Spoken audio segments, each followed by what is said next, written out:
Hi students, நம்ம இப்போ பயிற்சி 1.4 அஞ்சாவது சம் தான் பார்க்க போகிறோம். எஃப்ங்கிற சார்ட் கொடுத்துருக்காங்க. ஏழு எண்கள்லேருந்து ஏழு எண்கள் போகிற மாதிரி இருக்குது. என்ற சார்பு F of M equal to M square plus M plus 3 என வரையறுக்கப்பட்டால் அது ஒன்றுக்கொன்றான சார்பு என காட்டுகன்னு சொல்லி கணக்கு கொடுத்துருக்காங்க. எஃப்ங்கிற சார்பு ஏழு எண்கள்லேருந்து ஏழு எண்களுக்கு போகிற மாதிரி இருக்குது. அடுத்து f of m equal to m square plus m plus 3 இதுன்னு சொல்லி கொடுத்துருக்காங்க. நம்ம என்ன சொல்லணும்னா இது வந்து ஒன்றுக்கொன்றான சார்புன்னு சொல்லி நம்ம காட்ட போகிறோம். இப்போ ஏழு எண்கள் எதுலேருந்து ஆரம்பிக்கும்னா ஒன்றுலேருந்து ஆரம்பிக்கும். 1 2 3 இது வந்து ஒரு செட்டாக எழுதிக்கலாம். ஒன்றுக்கொன்றான சார்புன்னு சொல்லி நம்ம நிரூபிக்கணும்னா f of m1 equal to F of m2ன்னு சொல்லி நம்ம எடுத்தோம்னா என்ன கிடைக்கணும்னா m1 ஈக்குவல் டு m2ன்னு சொல்லி நம்மளுக்கு கிடச்சிச்சுன்னா இது வந்து ஒன்றுக்கொன்றான சார்பு. இது வந்து நம்மளுக்கு நல்லா தெரிஞ்சிருக்கணும். இப்போ இதை நம்ம வந்து எடுக்க போகிறோம். எஃப் ஆஃப் m1னா இங்கே எம்ன்னு இருக்குல்ல, அந்த இடத்துல எல்லாம் m1 சொல்லி நம்ம பிரதியிட போகிறோம். அப்புறம் m1 square plus m1 plus 3 equal to F of m2னா எம்ங்கிற இடத்துல m2 சொல்லி போட போகிறோம். m2 square plus m2 plus 3. இப்போ நம்ம என்ன பண்ண போகிறோம்னா எல்லாமே இங்கிட்டு கொண்டு வர போகிறோம். m1 square plus m1 plus 3 இங்கிட்டு கொண்டு வந்தோம்னா minus m2 square minus m2 minus 3 equal to 0ன்னு மாறும்.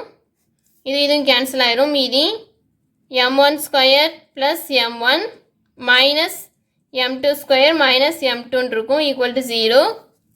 இதுக்கடுத்து எப்படின்னா இதையும் சேர்த்து எழுத போகிறோம். m1 square minus m2 square அடுத்து plus m1 minus m2 equal to 0.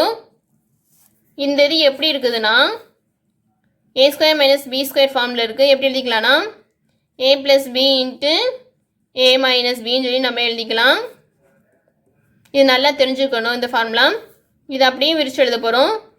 m1 plus m2 into m1 minus m2ன்னு சொல்லி எழுதிக்கலாம் ப்ளஸ் m1 மைனஸ் m2.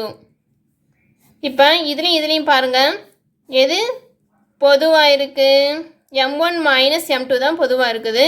அதனால் இது ரெண்டுலேருந்தும் m1 மைனஸ் m2 வந்து நம்ம எடுத்துகிற போகிறோம். மீதி என்ன இருக்குது, இதில் இந்த டேம் இருக்குது.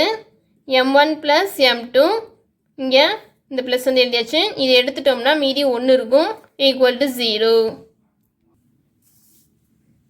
இது நம்ம என்ன தெரிஞ்சுக்கலாம்னா m1 மைனஸ் m2 வந்து 0வாக இருக்கும். m1 plus m2 plus 1 equal to 0வாக இருக்கும். இது ரெண்டில் ஏதாவது ஒன்று ஈக்குவல் டு 0வாக இருக்கும், இல்லை ரெண்டுமே 0வாக இருக்கலாம். நம்ம வந்து m1 minus m2 equal to 0ன்னு சொல்லி நம்ம பார்க்க போகிறோம். அதுக்கடுத்து m1 plus m2 plus 1 equal to 0ன்னு சொல்லி இங்கிட்டு பார்க்க போகிறோம். இப்போ இங்கே மைனஸுக்கு இங்கிட்டு போச்சுன்னா ப்ளஸ்ன்னு ஆகும். m1 ஈக்குவல் டு m2ன்னு ஆயிரும். இப்போ m1 plus m2 plus 1 equal to 0ன்னு சொல்லி இங்கே இருக்குது. இங்கே m1 m2 எப்படி இருக்கணும்னா ஒரு இயல் எண்ணாக தான் இருக்கும். ஏன்னா எண்ணுங்கிற மதிப்பகம் இருக்குது, அதாவது இயல் எண் வந்து மதிப்பகமாக இருக்குது. அது வந்து 1லேருந்து ஆரம்பிக்கும். 1 2 3 4 5 போய்கிட்டே இருக்கும்.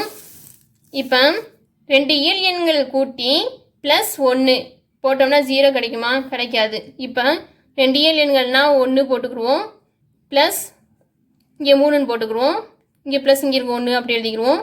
ஈக்குவல் டு 0 கிடைக்குமா? கிடைக்காது. அதனால m1 plus m2 plus 1 equal to 0 வர வாய்ப்பு இல்லைன்னு சொல்லி எழுதிக்கணும். லாஸ்ட்டு எனவே m1 ஈக்குவல் டு m2 இப்படி வந்தால் தான் 0ன்னு சொல்லி வரும். நம்ம கண்டுபிடிச்சாச்சு. நம்ம என்ன எடுத்தோம்? F of m1 equal to F of m2ன்னு எடுத்தோம். என்ன கிடச்சிருக்கு? m1 ஈக்குவல் டு m2ன்னு கிடச்சிருக்கு. அதனால இந்த சார்பு ஒன்றுக்கொன்றான சார்புன்னு சொல்லி நம்ம எழுதிடலாம். லாஸ்ட் வந்து இப்படி எழுதிக்கணும். F of M equal to M square plus M plus 3 என்ற எஃப்ங்கிற சார்பானது ஒன்றுக்கொன்றான சார்புன்னு சொல்லி எழுதிக்கிறணும். நம்ம கண்டுபிடிச்சாச்சு.